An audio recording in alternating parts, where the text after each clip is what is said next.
کا شہر ہے اور مدینہ کس کا شہر ہے؟ عاشقوں کا شہر ہے۔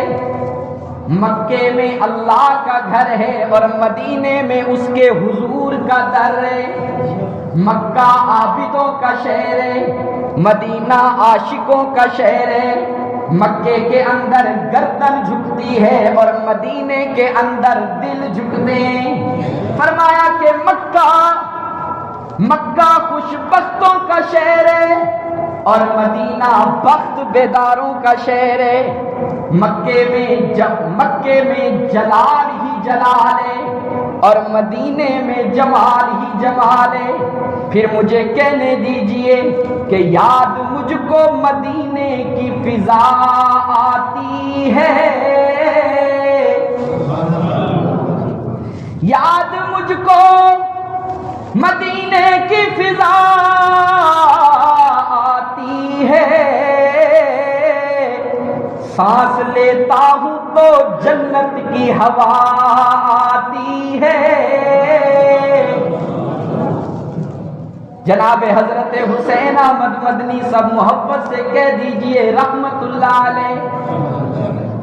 حضرت حسین احمد مدنی 18 سال قال اللہ و قال رسول کی صدائیں گونجی ہیں حسین احمد مدنی کی۔ 18 سال کے بعد جب جدائی کا وقت آیا، کس کا؟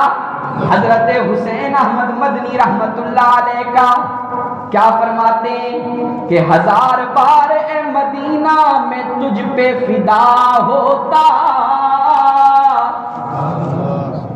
1000 بار اے مدینہ میں تجھ پہ فدا ہوتا،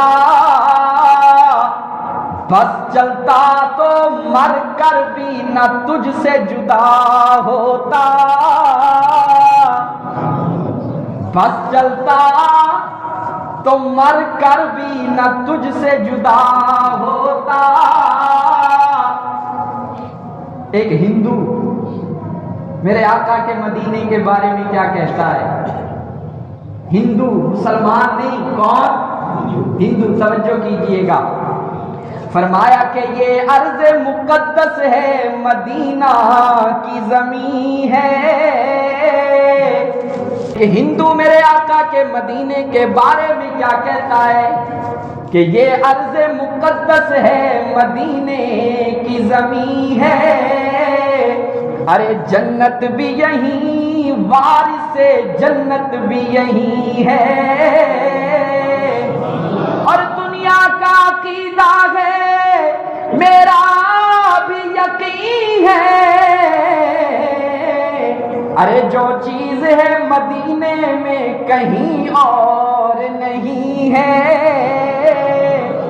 جو چیز ہے مدینے میں کہیں اور نہیں ہے۔ میرے آقا نے فرمایا من استطاع ان یموت بالمدینۃ فلیمت بها فانی اشفع لمن یموت بها۔ اس کا ترجمہ کرنے لگا ہوں۔ آمینہ کے لال نے فرمایا کہ کوشش کریں کہ موت مدینے میں آ جائے۔ موت کہاں آنی چاہیے بھائی؟ کوشش کرو کہ موت مدینے میں آ جائے۔ جس کو موت مدینے میں آ گئی، ادنا درجہ یہ ہے کہ میں محمد اس کا ہاتھ پکڑ کر اسے جنت میں لے کر کے جاؤں گا۔ پہلا سٹاپ مدینہ منورہ۔ اللہ کے حبیب یہاں پر 2 نفل ادا کیجئے۔ آج یہ بیماریوں کا گھر ہے، کل جب آپ ہجرت کر کے آئیں گے اللہ اسے دارالشفا بنا دے گا۔